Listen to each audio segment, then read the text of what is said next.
હર હર મહાદેવ. ઓમ નમઃ શિવાય. હવે સ્પિરિચ્યુઅલ માણસ છે ને બે પ્રકારના હોય.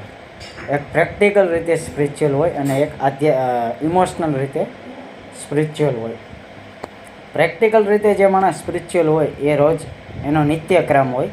સવારે બ્રહ્મ મુહૂર્તમાં જાગવાનું, શિવાલયમાં જવાનું, શિવલિંગ પર જળ અર્પણ કરવાનું, સૂર્યદેવને જળ અર્પણ કરવાનું, એ બધું એ નિત્યક્રમમાં કરતો હોય. સદા શાકાહારી ભોજન કરવું વગેરે વગેરે.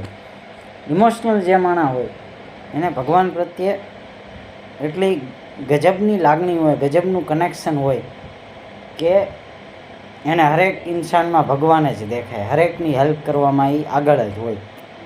એ થયો ઇમોશનલ સ્પિરિચ્યુઅલ પર્સન. હવે મારા પોતાના મત મુજબ તો માણસે ઇમોશનલ સ્પિરિચ્યુઅલ પર્સન બનવું જોઈએ. પ્રેક્ટિકલ તો આખી દુનિયા છે જ, માટે ઇમોશનલ પર્સનલ બનો તો ભગવાન તમારાથી પ્રભાવિત થાય અને તમને ભક્ત તરીકે સ્વીકાર કરે.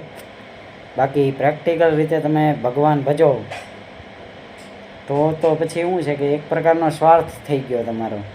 અને ભક્તિમાં નિસ્વાર્થપણું હોવું જરૂરી છે, ત્યાં સ્વાર્થ ના હોવો જોઈએ. વાત સમજાય તો લાઈક કરો, કમેન્ટ કરો, સબસ્ક્રાઈબ કરો.